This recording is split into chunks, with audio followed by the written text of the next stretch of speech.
Hello, fellow Rebel Capitals. Hope you're well. So we got big news in the AI space today. It is bringing down the entire NASDAQ. And we've got to ask, could this be a black swan for the entire stock market? I'm not saying that's a prediction, but it's definitely a possibility. We're going to go over that, and we're going to go over this huge, another bazooka in China as far as a stimulus package. Why are they doing this? And will it work? I think you guys know the answer to that. And then finally, we're going to be going over a story that's rather unfortunate, but it shows just how much the purchasing power in the United States has declined over the past few years, while the government, the mainstream media, the central planners have been telling you the economy is booming. Let's start by going right over to the Wall Street Journal. And if you guys are asking yourself, what the hell is DeepSeek? Well, this is a startup AI company that basically came out with a product, and they built the entire thing for $6 million. And it doesn't use any of NVIDIA's hardware. It doesn't use all of the energy. It's simply a software workaround. Now, I'm not an AI expert, so I don't know if this thing sucks. I don't know if it's good, but a lot of people are saying that it's actually, a lot of experts are saying that it is good. And this could be a complete game changer. I know one of those people was Mark Andreessen himself. But let's look at the market and see how this has impacted things. This is just today, guys.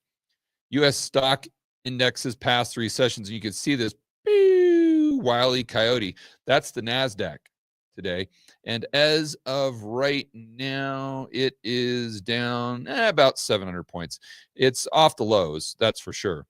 So down a little, we'll call it 3.5% right now. We'll maybe check up at the end of the video because I know it's been extremely volatile, as you would imagine.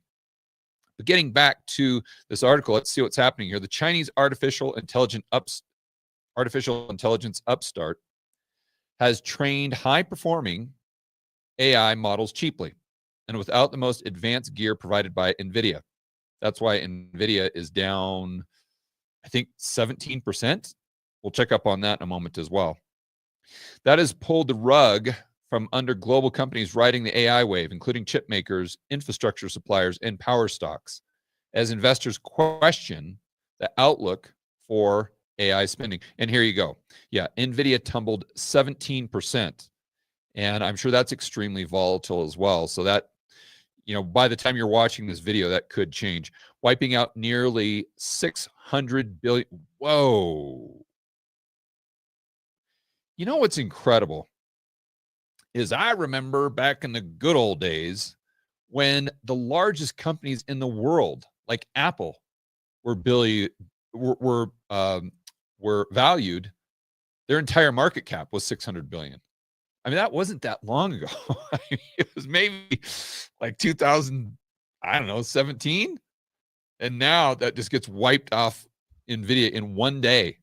$600 billion wiped off the market cap. But let that sink in for a moment. Man. Poof. Gone. And tarnishing one of the stock market's brightest star in recent months, the tech-heavy NASDAQ composite down 3.4%. Microsoft, Google, parent Alphabet both fell. I mean, at a certain point, all boats in the harbor rise and fall with the tide. The rethink comes as a busy week for earnings get underway with some of the biggest spenders in AI. So we'll have to see how the market prices the reports from the Mag 7. Stock indices dropped. Okay, we went over that. This could impact makers of AI infrastructure. The pullback was poised to erase more than 1.3 trillion in market value in total. So the problem here is whenever you're investing in the high flyers, it doesn't mean that you're not going to make money. It doesn't mean that doesn't mean it's a stupid investment. You could be investing with the trend. I don't know. But there is an issue where you've got a lot of downside risk because it's priced to perfection. And if anything shows up like this, which makes the market realize that, maybe it's not going to achieve the perfection that it was priced for, you get the Wile E. Coyote moment. Now, maybe this is a buying opportunity. I don't know. Again, I'm no expert in AI.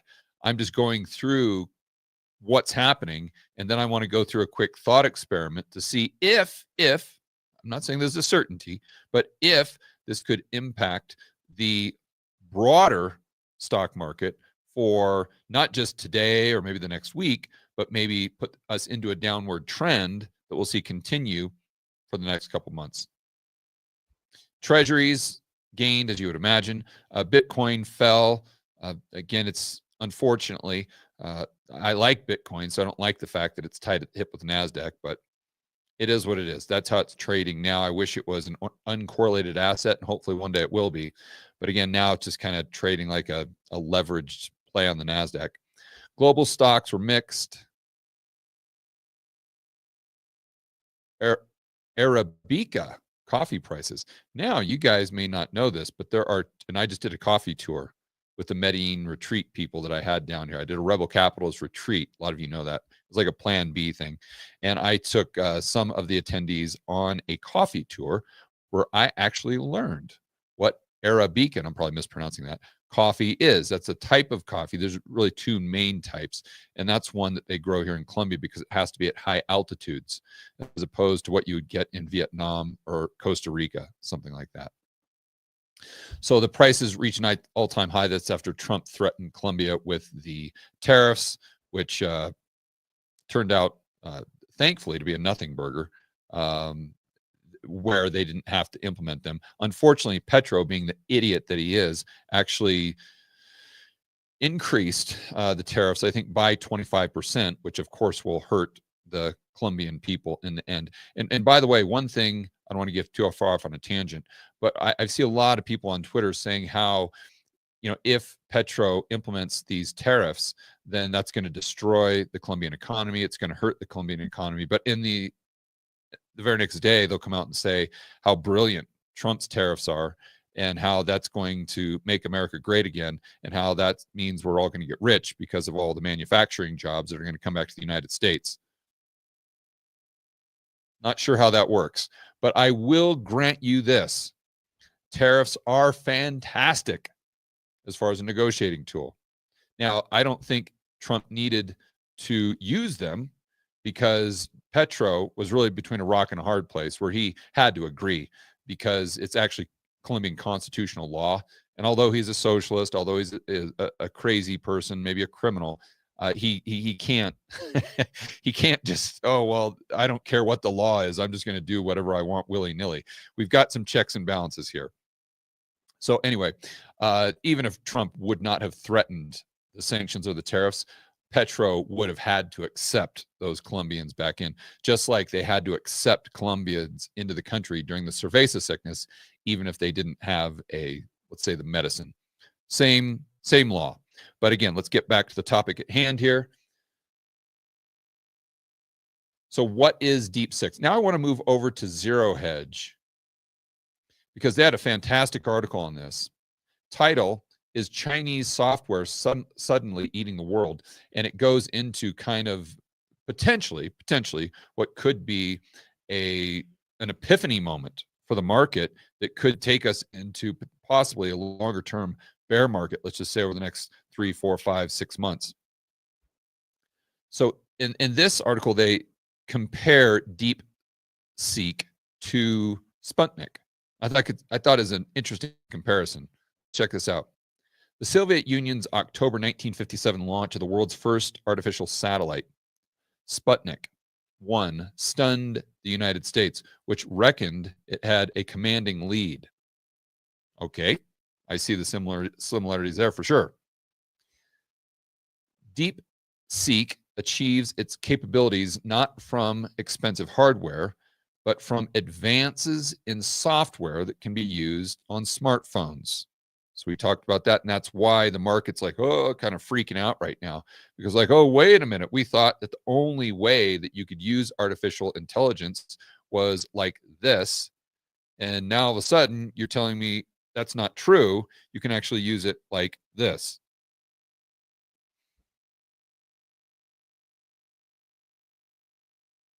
DeepSeek software evaporates the need for super energy hungry, super expensive processors, vast quantities. And by the way, even if you think DeepSeek sucks, it might. You probably know more about this than I do. The thing here is I think it set a precedence, right? Where a company that doesn't suck and might be, an American company, that Mark Andreessen right there, Mr. Egghead himself, he sure does have an egghead. Maybe he's investing in, maybe this is going to open up his eyes and be like, whoa, wait a minute, we need to go a little bit different direction here. And then someone is going to use this, take the ball and potentially run with it. That will be a significant game changer. Getting back to the article. In effect, the AI hardware monopoly and quasi monopoly of AI software has been broken. And like Humpty Dumpty, I think is that a jab against Andreessen because he's an egghead? I don't know. I'll let you be the judge. Maybe a subtle jab at Mark. It can never be put back together again. I was skeptical of DeepSeek, but correspondent Cheryl A. sent me this article, which changed my mind. The author is careful to delineate his chops in the field of AI and investing and dismiss this as uninformed is a very likely mistake. Okay, got it. So getting into what the short case, let's say, for NVIDIA based on what happened today. Necessity is the mother of invention. Unable to get NVIDIA chips, in big numbers, the Chinese programmers were forced to innovate in software, much like programmers on the deep space missions like Voyager. I mean, it makes a lot of sense to me. That's how the whole monetary system was created that we have right now. The Eurodollar system, which is the real monetary system, it's not the Fed and the government and all these things. That was a result of the world not being able to get enough dollars back in the 1950s. They couldn't get the dollars they needed. So what did they do? They started creating them on their own. They found a workaround, and that was just creating dollar-denominated credit that settles pretty much like the base money. Getting back to this. Voyager 1, now they're using this example, launched in 1977 with 3 tiny computers, packing a mighty 69 kilobytes.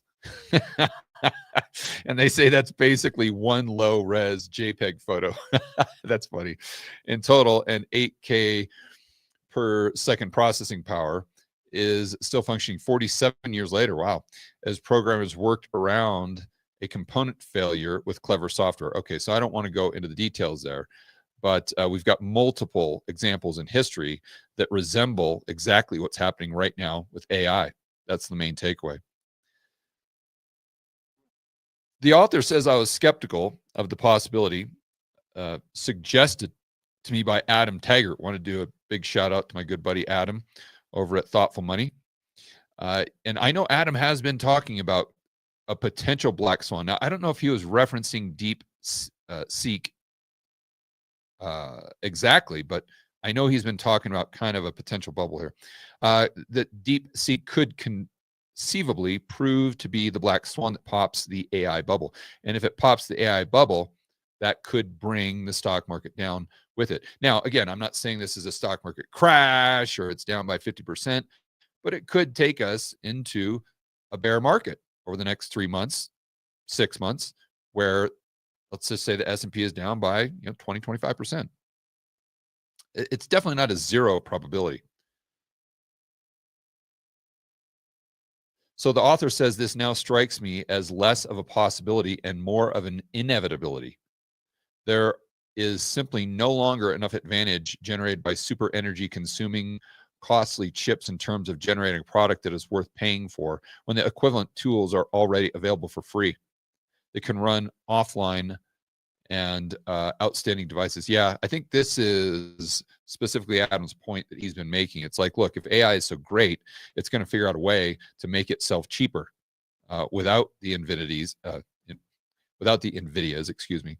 And what's that going to do to the share price, especially in a world with passive income ruling the game? We got to remember that we're no longer in a world where we have discretionary investors. We do, but they don't move the market to the degree to which passive investing moves the market, and that's just simply indiscriminate. We have $1 coming in. This is what Mike Green talks about all the time, and we have $1 buying. Okay, well, now if we have $1 selling, or excuse me, we have $1 pulling out, we have $1 selling. And the problem there is that usually when it got to a certain price, you would have the hedge funds and the retail investors as well. Back then, I think they're a bigger part of the market outside of passive. They would come in, they would buy something when it was cheap because they're using discretion. Well, if there's 90% of the market or the capital in the market is non-discretionary, who's your buyer? See, and again, I'm not saying this is going to happen or it just goes no bid, but I'm saying the way the market is structured now, this is something you have to think about as far as being a possibility. So here he goes on, this is the author, to talk about the Mag 7, most of which are heavily invested in AI, are almost 40% of total market cap of the U.S. stock market and the global concentration of equity wealth in the U.S. When the AI bubble, and by the way, it's not just the balance sheets in the United States, it's the balance sheets everywhere outside of the United States as well. Remember back in the dot-com bust, I went over this the other day, how multiple countries went into recession. And why? Because their balance sheets had significant exposure to the dot-com bubble. And that was those balance sheets outside of the United States. They say, and with the and AI bubble popping will pop the entire global stock market bubble. And with that reduced to rubble, the entire global everything bubble is at risk. Let's not forget about the economy in the United States, which simply is, it's not just a bubble economy, it's an economy that is completely and totally built on asset prices. Whereas in another economy like Colombia or Argentina, Turkey, something like that, their economy, or Paraguay, their economy is not does not revolve around the local stock market. If the Paraguay stock market went down by 50%, no one would even know. They wouldn't even know. It probably wouldn't even make headline news in the country. But in the United States, if the stock market goes down by 50%, not only does the United States economy have a big, big, big problem, but other economies have maybe even bigger problems, as we saw in the dot-com bust.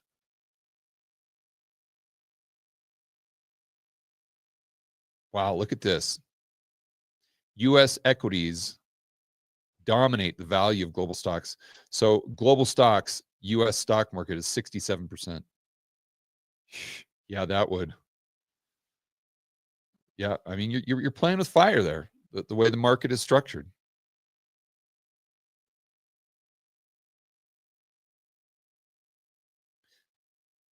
Here, the author submits a chart.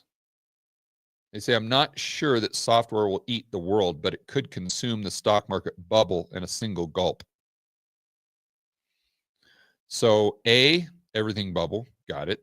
B, inflation is not tamed, okay. That means interest rates higher. Inflation is tamed, again, goes back up, okay. No more central bank treasury saves.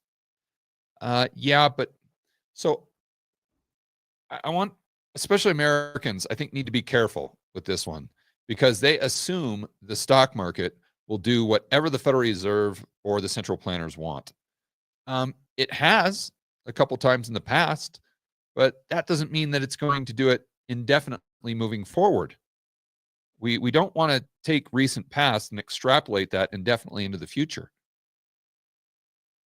And what happened to Japan in 1990, right? Do you think their government wanted their stock market to go down by whatever it was, the real estate market to go down by 60%? I know that one right at the top of my head. And how about China? We're going to be talking about them in a moment. Look at what they're doing to prop up everything, prop up the economy in China. And is it working? No. Why? Because at the end of the day, market forces will take over.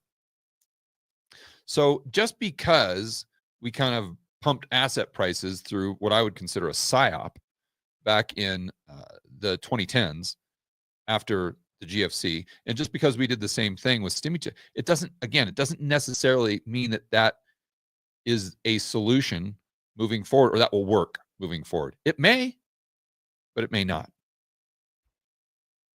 And they see, let's see, so they see this going back to, call it 2010, and that would be down 85%. Yeah, I don't know if I think that the narrative would really have to change around the economy to get down to this level. I mean, it's definitely possible, but I think, and I'm not even saying this would be my base case, but if this does impact, I'm talking about the AI bubble bursting, if this does impact the markets, I think my base case would be just kind of a garden variety bear market, down by 20-25%. And I don't know if that happens over the span of a month or 2 or 3, who knows. But I don't even think that would be my base case. I want to be clear here. This isn't a prediction. This is just me telling you what's going on and what the possibilities are that I think everyone should be thinking through and coming to their own conclusions, doing their own analysis on what those probabilities are, and then positioning your portfolio accordingly.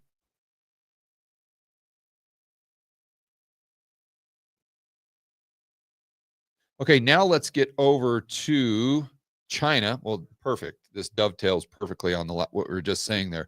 China doing all of this stimulus, and how many times have they come out recently and said we're doing another bazooka, another bazooka, another bazooka?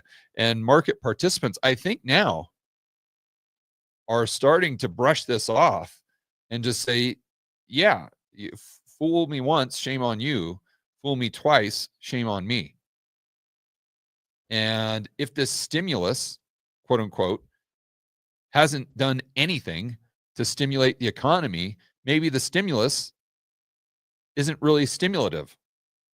Boy, maybe QE mechanically really doesn't work. And that could be a black swan in and of itself, where the central planners finally come to that realization, or maybe even the market comes to that realization that the Fed put is no longer a put. Let's look at what's happening specifically. We're going to go to Bloomberg for this. And here we go. I've not looked at this article, so we're going to go through it together in real time. China's economy stumbles in sign rebound hinges on more stimulus. Isn't that amazing? Isn't they never, ever, ever, ever sit there and say, we've done 45 rounds of stimulus and nothing's happened. Maybe, I don't know, maybe stimulus doesn't work. Oh, no. Well, that can't be it. Obviously, it's just because we haven't done enough stimulus. This is one of the reasons why I sit there and pound the table that the Fed's balance sheet doesn't matter in most situations, as far as lending and doing all these things. Because even in the United States, even people that are pro free market capitalism and small government, they still have this view that everything, the economy, interest rates, you name it, it all revolves around the Fed. And if it doesn't revolve around the Fed, then it definitely all revolves around the government. No, it doesn't. No, it doesn't. I mean, Japan, how grave an example is that? China, another perfect example. Even the United States is a great example. We tried to get 2% inflation as measured by the CPI for what, 10 years? They couldn't even do it. They're like, well, we just haven't done enough. We haven't done enough. And all of a sudden, they do something that wasn't supposed to create inflation, and it takes the CPI up to 9%. And you guys know as well as I do, the real inflation numbers were a lot higher. But it's amazing to me that they don't stop and just say, maybe we're wrong. Maybe our models are broken. Manufacturing PMI. Cognitive dissonance is a real thing in economics, as it is in everything else. Manufacturing PMI unexpectedly fell. Unexpectedly. Who wasn't expecting it to fall? I mean, they've been battling literal deflation in the worst since, I don't know, that they have since 1957 or some crazy year. Maybe it was the 70s.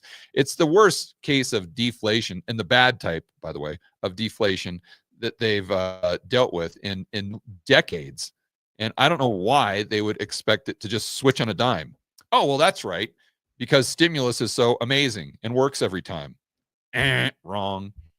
Economists see need for more fiscal stimulus. Oh, maybe, just maybe, government spending distorts the economy. I don't know.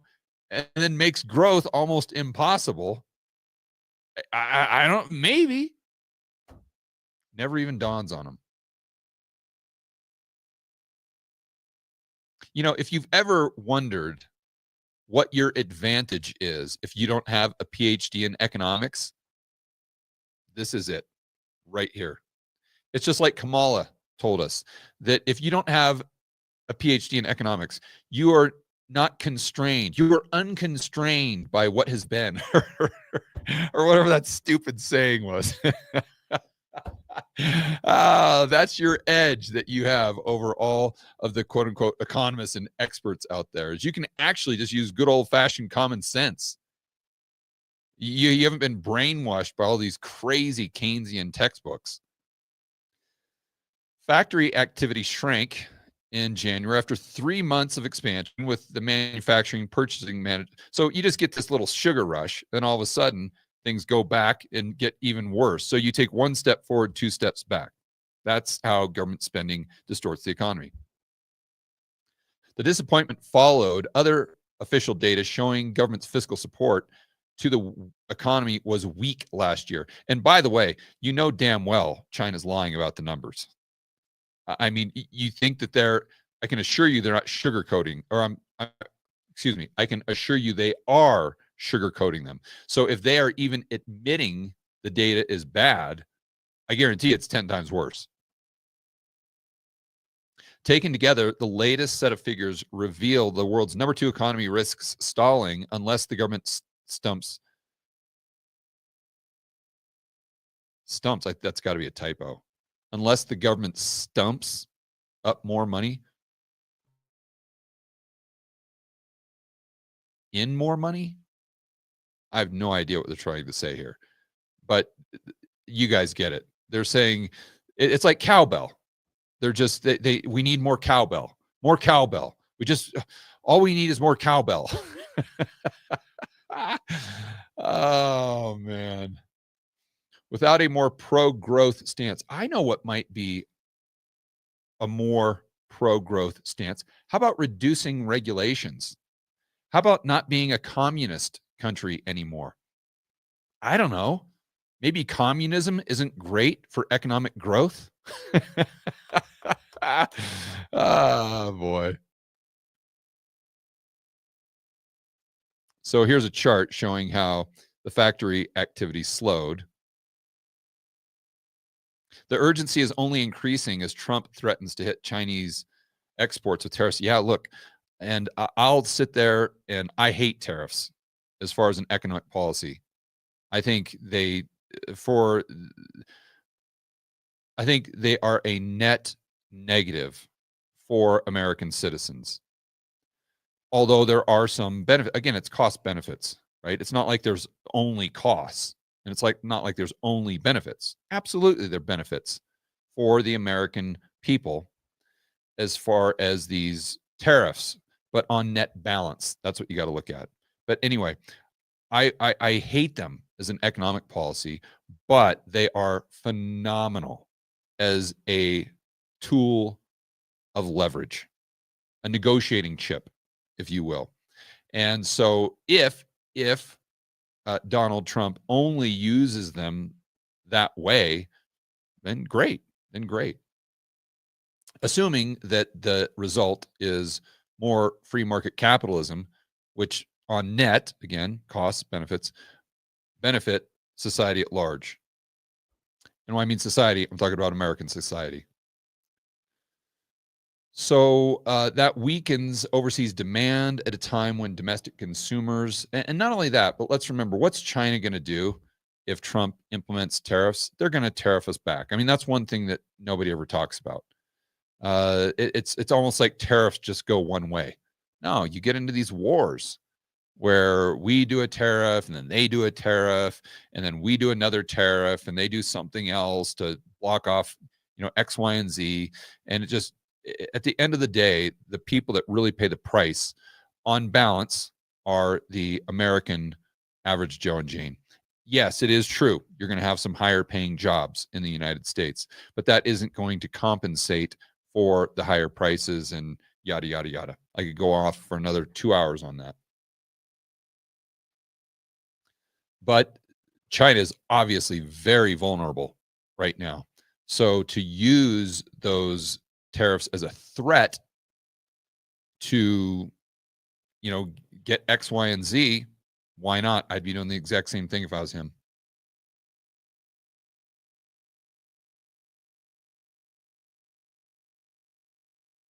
Authorities have pledged to adopt more supportive fiscal and monetary policies. You ain't going to do it with central planning, China.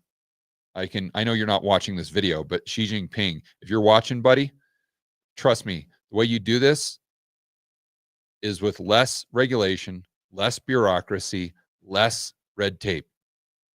It's called free market capitalism. It's not rocket science. Just go back and watch Milton Friedman's Free to Choose. That's all you got to do. It's right there on YouTube. That's how you get out of this mess. You're not going to centrally plan your way out of this mess.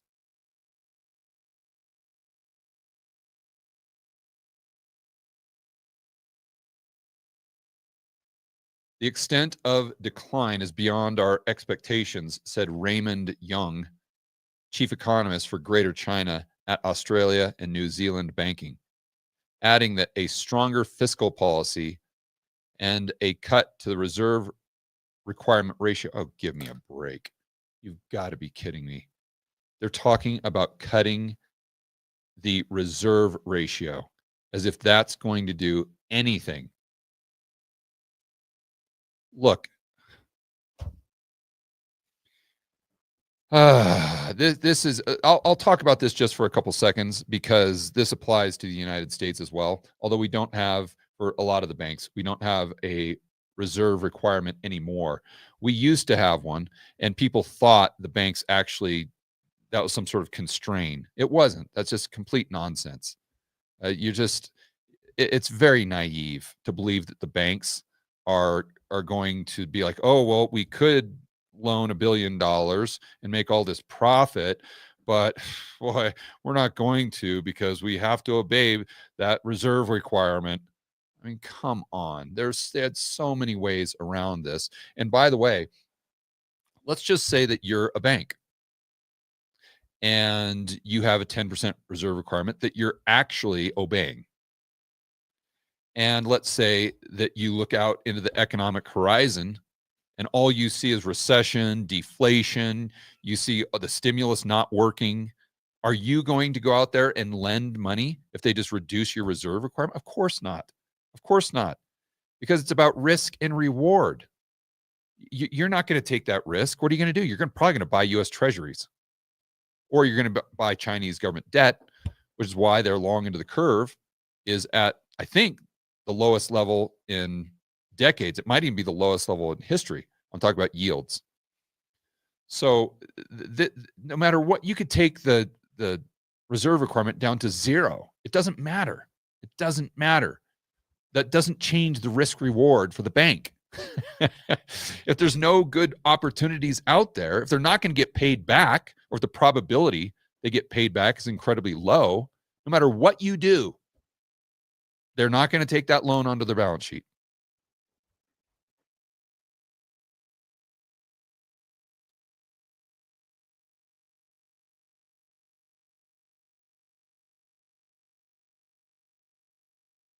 So I think the main takeaway there from China is understanding that you can't centrally plan your way out of a recession or an economic, well, I take that back.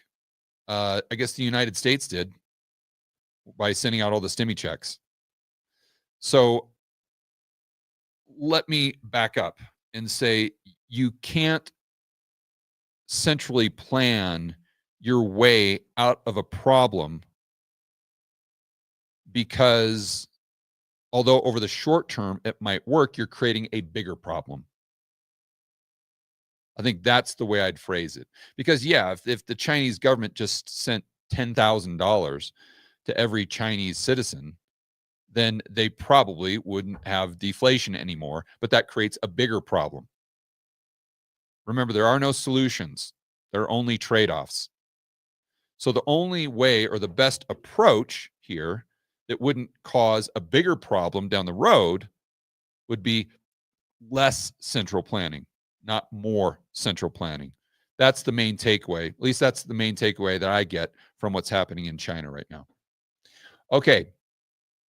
Well, this is an unfortunate story, but it really highlights what's going on right now with the average Joe and Jane. And by the way, this is a perfect example of the central planners coming in and doing all of this quote unquote stimulus in the United States. Did that help us avoid a recession? Sure, absolutely it did. But at what cost?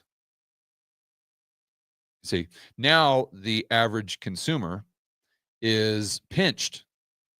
Their purchasing power has gone down massively from where it was in 2019, even though we avoided a recession.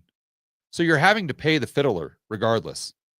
You can either do it short term and then build on a foundation that's far stronger, or you can do all of these government programs and just this sugar rush that just distorts the economy. So when you do inevitably have to pay the piper, then you're paying a much bigger price. And right now we're seeing the average American pay the price for the government response to the cerveza sickness that temporarily kept us out of a recession. I would argue that if you wouldn't have locked everyone in a cage and you would have let people just make their own decisions, and you would not have done the stimmy checks, that yes, we might have gone through a recession, but today we would be far, far, far better off and on much stronger ground economically. All right, let's get to this article, though, that really highlights what we're talking about. And this is also on Bloomberg. So working Americans, I remember growing up, and maybe I was just naive because I was a kid, but when I thought of food banks or food stamps or whatever the hell they're called now, that, for me, the first thing that came to my mind, or the impression that I had, was that's just for people that don't have a job, because they've got to make ends meet. They don't have a job, therefore, they need some temporary help. Okay, but it seems like now food stamps and maybe food banks are not just for Americans that don't have a job, but who knows, they people that are making $100,000 a year could be using these things in significant percentages now.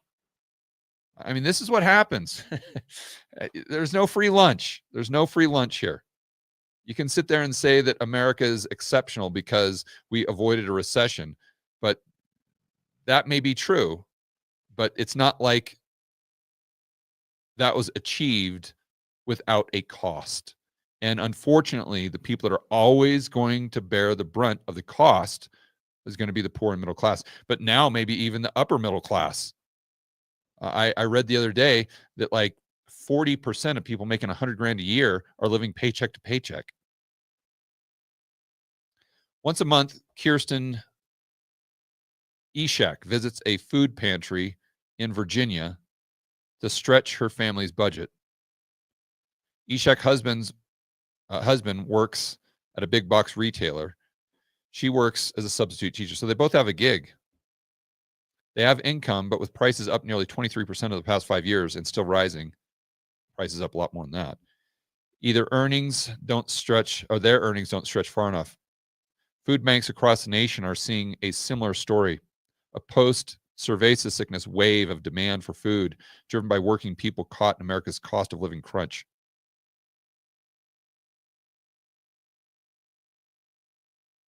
This is the new era of food insecurity. Vice President of Research at Feeding America, the largest U.S. hunger relief organization. This isn't an unemployment issue. Huh. Well, there you go right there, guys. I did not read this article prior to going live. So what I said at the beginning, I guess that to a certain extent is true. As far as my initial assumption based on what it was like when I was growing up. As prices have risen, so have the share of Americans reporting they don't get enough to eat. Yeah, I don't know if it's that they don't get enough to eat. I'm suspicious of those reports or those studies, let's say. But I know a lot of them just ask like kids as an example. You know, when they say like 40% of kids in school go home hungry or something like that. Those are completely bogus because the way they ask the question. I remember Thomas Sowell did a deep dive on this where they just asked the kid, have you ever, fallen asleep hungry? And the kid says, sure. And they assume that's because the household doesn't have food, as opposed to the kid just went to bed hungry because he didn't eat enough dinner. But I totally understand how, I don't know that they don't have enough to eat, but they are having, their budget is being pinched to such a degree that they have to go to these extremes that in past decades were pretty much reserved for people who were homeless or unemployed. They say despite robust economic growth and historically low unemployment, those figures have remained elevated since 2024. Again, this is like the stimulus question. They never, ever, ever, ever, ever sit there and ask, I mean, the economy is booming, but more and more Americans are having to use food banks. That doesn't really make sense. I don't know. Maybe the economy isn't booming. No. There's no way that's a possibility. It's got to be something else. And then they just wave the white flag. Well, I guess we're never going to figure it out. It's a mystery. That's for it. Maybe Americans are just complaining. They're just getting fat and lazy, and they're just complaining that they have to stretch their budget when they don't even realize that they're rich. That's like what Krugman always talks about, and all these experts on CNBC. The rise in hunger, again, I don't know if it's the rise in hunger, but more so the shrinkage of the budgets, highlights what's at stake in the sharp-edged choice Federal Reserve officials. And here we go. It goes back to what I was saying earlier. Oh, well, everything revolves around the Fed, obviously. I mean, if they could just drop interest rates by 1%, then the food banks would just go away. Problem solved. Panacea, silver bullet. Or if the government would just do a little bit more of this or a little bit less of that, well, I guess it is a lot less of that. But if the government would just do a little more over here or a little more over there, then we could just eradicate this problem. No. And no. If you have a very fundamentally unsound economy that's completely propped up by asset prices, this is going to happen. The Fed can't control, what's happening with people's expenses. And I mean, sure, they could jack rates to 20%, and that might lower prices. But that's the type of lower prices you don't want, because that's going to decrease purchasing power even further. because demand is going to go down a whole hell of a lot lower than the prices. Again, there's just no free lunch here. The only way that we can get back to a point where there's fewer and fewer people going to these food banks is we have to have what? You guys know the answer to this. It's not lower or higher interest rates. It's not more currency units. That's just a short-term fix, if it's even a fix at all, that makes things worse. What is the answer here? More goods and services. More goods and services. That's how you attack this problem.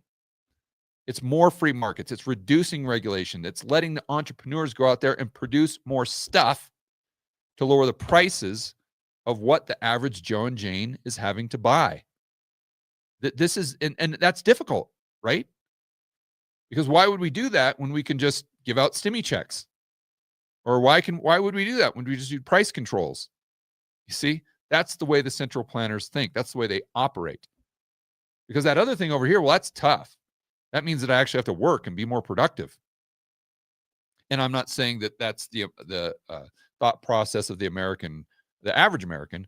I'm saying that's the thought process of the central planner. And they're not going to get credit for that. Right? That's another thing, too, that you have to realize. The central planner, if they come out with stimmy checks, then they're going to get credit for solving the food issue. But if they come out and reduce regulation that lowers prices, well, they're not going to get credit for that. Then the entrepreneur is going to get credit for that. Walmart's going to get credit for that, as an example. You see, this is the perverse incentive structure and why we need less and less and less federal power. It needs to be as decentralized as possible.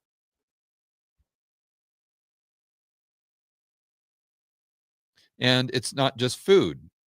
It's clothing, everything, as they say further on down the article here. And this is why I have so many issues whenever you see those charts where they say, oh, well, nominal wages have gone up a lot more than the CPI. Therefore, people have more purchasing power. No, on what planet are you living on?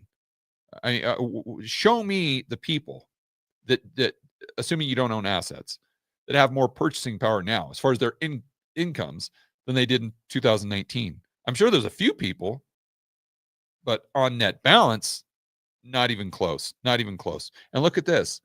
Their research shows the sharpest increase in food insecurity in the area were in households earning $100,000 to $150,000.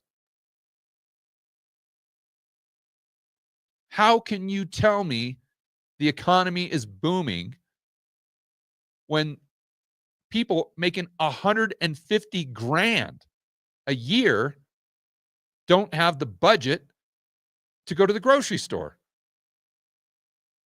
I mean, this is completely bananas. The disconnect is something that I've never seen before, as far as what the experts are saying about the economy and the data, and then what you're seeing with the boots on the ground intel, what you're hearing from your neighbor, what you're hearing from your coworker, from your friends and family, or maybe what your personal experience is. And again, I want to clarify, outside of people that own assets, because you might be sitting back and say, Jordan, life is good, my friend. Are you kidding me? My house has gone up by 200%. My Bitcoin has gone up by this. My fart coin's gone up by that. Whew, I'm Scrooge McDuck, baby. Okay, that's fine. But now let's look at everyone else and realize that at the end of the day, you ain't getting wealthier, my friend, if you have access to fewer goods and services. At the end of the day, that's what it's all about.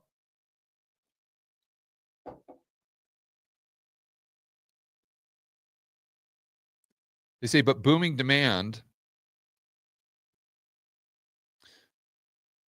significantly exceeded the economy's ability to supply goods and services between mid-2000. Yeah, why was that? Maybe that's because the government's locked everyone in a cage and destroyed global supply chains. Let's put the blame and the responsibility on the shoulders of who actually created the problem.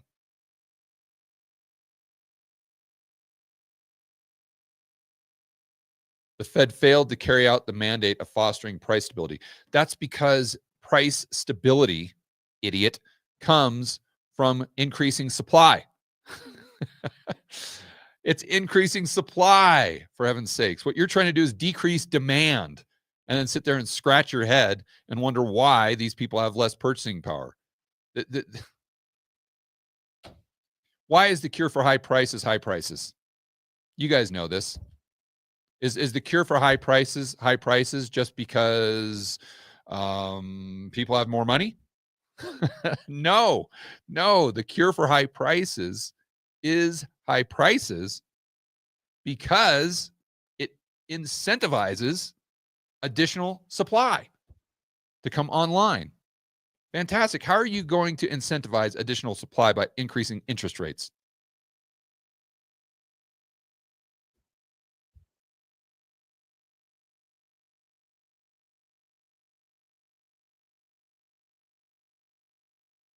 Geez, eggs are up 80%?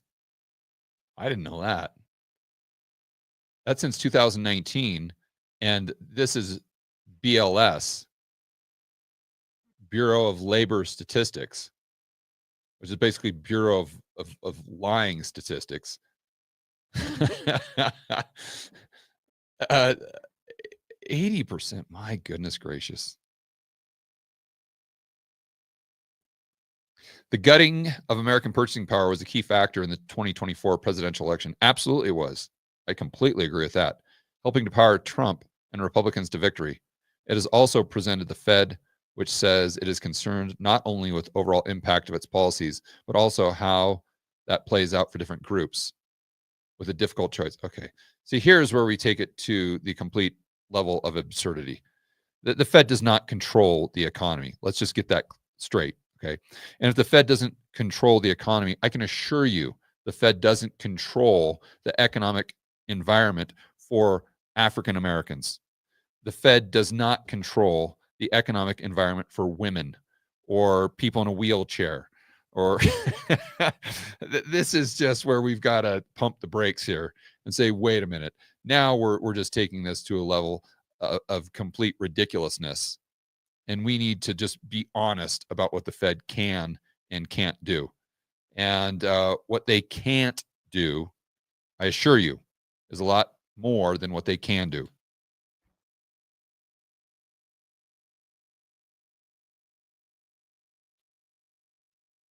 All right, guys, I want to encourage everyone to sign up for the free virtual conference that I'm doing this Thursday, which, by the way, Josh, did you know this Thursday is my birthday? I did. You did? Okay. But how old are you going to be? Is that an inappropriate question? No. I'm going to be 52 years old. Damn. Thursday. Damn. Oh, Josh, I'm an old man. That's right. I believe it or not, Josh, once I was your age. I don't believe it. Yeah, neither do I. All right. But if you want to hang out with me and some incredible buddies of mine, we're going to talk about predictions for 2025 in the real estate space with Kenny McElroy. We're going to talk about what the Fed may or may not do in the next PSYOP with Joseph Wang. We're going to talk about the dollar macro with Brent Johnson, and we're going to talk about commodities with Chris McIntosh and what he sees as an opportunity for investors in 2025 and beyond. So you guys can check this out. It's right here. George Gammon's birthday virtual conference. There are the speakers. You can sign up. This is just how I build my email list. So you guys submit your email and then you'll get a link. And if you can't join us live, that's no problem, because with that link, you'll be able to watch the replay. I don't know how long we're going to talk, maybe 2-3 hours. But this is going to be well worth your time. This is not a virtual conference you're going to want to miss. Again, because of speakers like Kenny McElroy, Joseph Wang, Brent Johnson, and Chris McIntosh. So you guys can check that out at georgegammon.com/birthday, if I'm not mistaken. And as always, guys, make sure you're standing up for freedom, liberty, free market capitalism. See you on the next video.